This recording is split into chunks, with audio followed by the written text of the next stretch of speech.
ગીર ગઢડા તાલુકાના મધ્ય ગીરમાં આવેલા પાતાળેશ્વર મહાદેવ મંદિરના દર્શન માટે જતા શ્રદ્ધાળુઓ અને વન વિભાગ વચ્ચે વિવાદ ઊભો થતા સમગ્ર વિસ્તારમાં ચકચાર મચી ગઈ છે। પાતાળેશ્વર મહાદેવથી બાણેજ અને કનકાઈ માતાના મંદિર તરફ જતા માર્ગને લઈને લાંબા સમયથી ચાલી રહેલા પ્રતિબંધો ફરી ચર્ચાના કેન્દ્રમાં આવ્યા છે।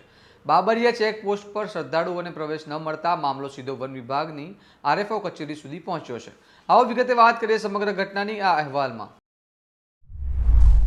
નમસ્કાર, હું ચિરાગ વર્ષાબેન, આપ જોઈ રહ્યા છો સ્વમાન। ગીર ગઢડા તાલુકાના મધ્ય જંગલ વિસ્તારમાં આવેલા પાતાળેશ્વર મહાદેવ મંદિરના દર્શન માટે શ્રદ્ધાળુઓ બાણેજ અને કનકાઈ માતાના મંદિર તરફ જવા બાબરિયા ચેકપોસ્ટ પર પહોંચ્યા હતા, પરંતુ ત્યાં વન વિભાગ દ્વારા તેમને પ્રવેશ આપવામાં ન આવતા શ્રદ્ધાળુઓમાં રોષ ફેલાયો હતો। આ મામલે આરએફઓ આર.કે. પરમારે સ્પષ્ટતા કરતા જણાવ્યું કે વર્ષ 2015ના પરિપત્ર અનુસાર શ્રાવણ માસ અને મહાશિવરાત્રિના માત્ર 7 દિવસ સિવાય પાતાળેશ્વર મહાદેવ મંદિર સુધી જવા પ્રતિબંધ છે। આ નિર્ણય વન્યજીવન સુરક્ષા અને જંગલ સંરક્ષણના હેતુસર લેવામાં આવ્યો હોવાનું તેમણે જણાવ્યું હતું। આ દરમિયાન શ્રદ્ધાળુઓએ આરએફઓ આર.કે. પરમારને લેખિતમાં રજૂઆત કરી હતી અને વર્ષ 2016માં સરકાર દ્વારા આપવામાં આવેલા એક પત્રની નકલ રજૂ કરી હતી, જેમાં સૂર્યોદયથી સૂર્યાસ્ત સુધી દર્શન માટે જવાની પરવાનગી હોવાનો ઉલ્લેખ કરવામાં આવ્યો છે। ગીર ગઢડા તાલુકા ઉપરાંત આસપાસના અનેક ગામોના શ્રદ્ધાળુઓએ પણ આ મુદ્દે અનેક વખત રજૂઆતો કરી હોવાનું જણાવ્યું છે। આ બાબતે આરએફઓ પરમારે કહ્યું કે શ્રદ્ધાળુઓ દ્વારા આપવામાં આવેલા દસ્તાવેજોનો આધાર ઉપલી કચેરી પાસે સ્પષ્ટીકરણ માંગવામાં આવ્યું છે અને યોગ્ય જવાબ આપ્યા બાદ આગળનો નિર્ણય લેવામાં આવશે। ઉલ્લેખનીય છે કે પાતાળેશ્વર મહાદેવ મંદિરથી બાણેજ અને કનકાઈ માતાના મંદિર સુધીનો જંગલ માર્ગ પણ ઘણા વર્ષોથી બંધ છે, જેના કારણે હાલ શ્રદ્ધાળુઓને જામવાડા થઈને 2 અલગ અલગ ચેકપોસ્ટ પરથી પરવાનગી લઈને લાંબા રસ્તે દર્શન કરવા પર મજબૂર થવું પડે છે।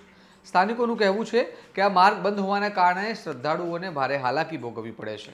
સાંભળો તેમણે શું કહ્યું। મારું નામ મધુભાઈ ભીમાભાઈ મહિડા, ગીર ગઢડા ગ્રામ પંચાયત સરપંચ। અમે અત્યારે આ પાતાળેશ્વર બાણેજ કનકાઈ દર્શનાર્થે આવેલા, પરંતુ વન વિભાગના અધિકારી શ્રીઓએ અટકાવેલા અને એના માટે અમે એને રજૂઆત કરી કે ભાઈ આ તો વર્ષોથી ખુલ્લું હતું અને એમાં 2016માં પણ આવા પરિપત્રો આવા લેટરો થયા છે કે ભાઈ દિવસ દરમિયાન જવા દેવાના। હવે મૂળ વાત તો એ છે કે આ વિસ્તારમાં આ દર્શનાર્થ શ્રદ્ધાળુઓના દર્શનાર્થે આવા 3 થી 4 સ્થળો છે। હવે એ જો વન વિભાગ પરમિશન ન આપે અથવા તો જવા જ ન દે અથવા શ્રાવણ મહિનામાં તો ખરેખર શ્રદ્ધાળુઓની લાગણી દુભાય એવી છે।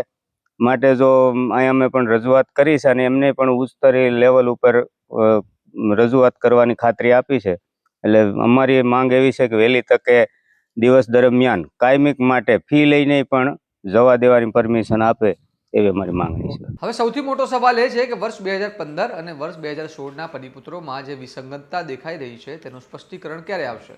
શું શ્રદ્ધાળુઓને નિયમિત રીતે સૂર્યોદયથી સૂર્યાસ્ત સુધી પાતાળેશ્વર મહાદેવના દર્શન કરવાની પરવાનગી મળશે કે પછી વન વિભાગના પ્રતિબંધો યથાવત રહેશે? આ સમગ્ર મામલે હવે ઉપલી કચેરીના નિર્ણય પર સૌની નજર છે। આ મામલે તમારું શું મંતવ્ય છે અમને કમેન્ટ બોક્સમાં જરૂર જણાવો। હવે વિગતવાર અહેવાલ જો તમને પસંદ હોય તો સ્વમાનની ચેનલને લાઇક કરો, સબસ્ક્રાઇબ કરો, આ વિડીયોને શેર કરો અને જોતા રહો તમારું સ્વમાન। નમસ્કાર।